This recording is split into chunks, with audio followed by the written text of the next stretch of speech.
Shalom, saudara-saudari yang terkasih dalam Tuhan. Renungan hari ini berjudul Untuk yang Terpuruk. Bahan bacaan kita terambil dari Yunus 2 ayat 1-2, demikian bunyi firman Tuhan. Berdoalah Yunus kepada Tuhan Allahnya dari dalam perut ikan itu, katanya, dalam kesusahanku aku berseru kepada Tuhan dan Ia menjawab aku. Tak dapat disangkal sebagai orang percaya kita tidak imun dari pergumulan. Kita rentan dengan persoalan, apalagi kalau itu nyata-nyata kesulitan akibat ketidaktaatan. Dalam keadaan demikian, Tuhan terasa jauh, padahal kebenarannya kitalah yang menjauh dari Tuhan. Narasi kitab Yunus ini mengajarkan kepada kita bagaimana Allah berurusan dengan hambanya yang menjauh karena ketidaktaatannya ini. Namun demikian, Allah bertindak luar biasa untuk menyelamatkan Yunus dari dosa dan ketidaktaatannya.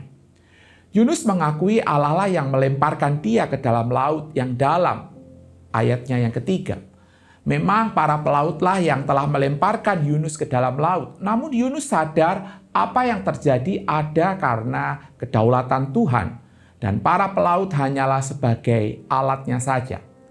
Allah sedemikian luar biasa berurusan dengan hambanya ini sampai ketika ia berada dalam air yang mengamuk, Yunus dapat berkata, dalam kesusahanku aku berseru kepada Tuhan dan Ia menjawab aku.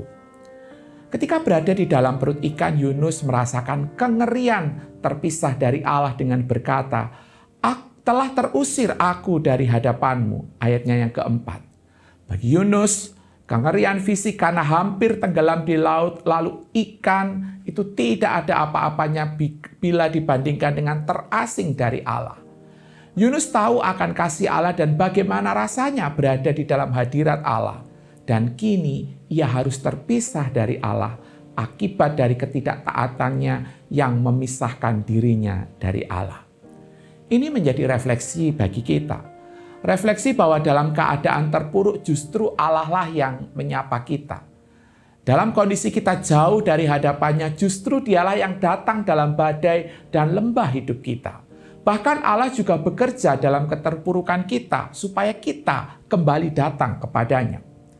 Hari ini kalau saudara didera dengan rasa bersalah, kegagalan dan penyesalan, hari ini kalau saudara melarikan diri dengan tidak taat kepadanya dengan memilih bersembunyi, stop. Cerita hidup saudara tidak berakhir di situ. Mari responi kasih dan rahmat Kristus yang akan tersedia bagi saudara yang terpuruk, gagal dan tidak berdaya.